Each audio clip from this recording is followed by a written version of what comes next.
on my spirit on Ephesians 5:9. But allow me to read it from the Amplified Version. All right? It says, moreover, the profit of the earth is for all.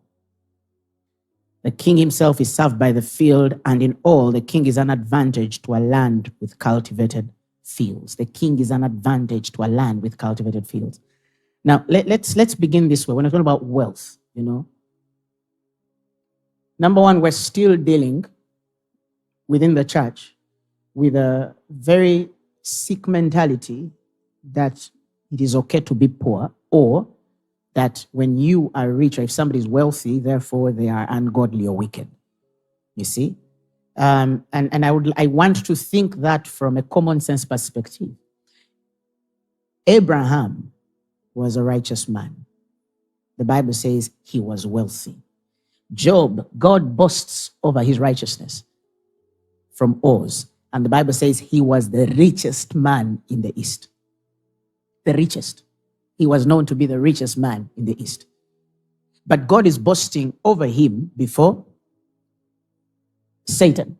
That look at my servant Job. There is none perfect and upright as a man. One, he says, that feareth God and escheweth evil. One that feareth God and escheweth evil. But he was the wealthiest. So, we were not called to poverty. And two, there is something in God that has to make us wealthy. Do you agree? But let me begin my conversation from a sort of a discovery that came into the world a couple of years ago. I've shared this once, but I want to repeat it for many people who I know have not heard it, or probably have just learned of this ministry recently. There was a conversation from our land friends, our people, that the world had designed a system, a mindset, an idea, and it has been thrown into all tradition and culture that men in the world are rewarded through merit. So when your parents are taking you to school, what do they say? Go to school and study hard such that you don't be what? Poor. We don't want poverty. In our culture, we have an adage that the pen does not lie. Yeah? But the meaning there is that if you go to school, definitely you'll become something. So people go to school, graduate top of their classes, and some of them are thrown in very, very promising fields of life. Yes, they earn a living. Some follow through the normal life of process, clerkship, and supervisory, and the rest. And so that's how the world has known that we reward merit. And now they discover that there is a group of people that quite does not match that equation. They did not go to school.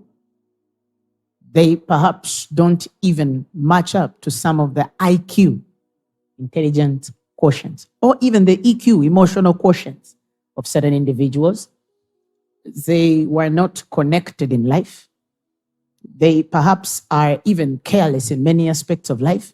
And then they saw some of these people making it in life. They built some of the biggest conglomerates. They've built some of the greatest brands in the world. They are employing those which were top of the class. So there's a question. How did these ones make it? How did these ones make it? And so you will find that the richest people in the world, and I'm going to come to that a bit later, are not necessarily rich by the merit of education. You see, Zuckerberg just got his degree recently, but he's hiring the best brains we know in information technology. So that's when they coined the word called naive meritocracy. Naive meritocracy, that not everybody who has made it or will make it in life necessarily goes through your principles and patterns and understanding and interpretations of merit.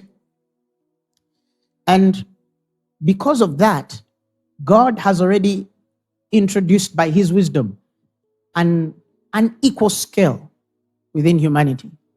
Because besides the wisdom that my education can give me, there is another wisdom that I have not connected into. Now, already the way wealth is distributed in the world is unequal. We agree? If you go and read reports from Credit Suisse or Oxfam, you will see that wealth is distributed unequally in the world.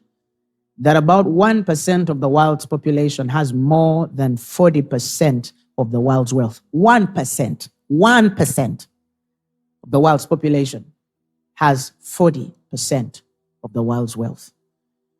The report says that half of the world's population, it has increased a bit now to 5, half of the world's population lives below $5 a day.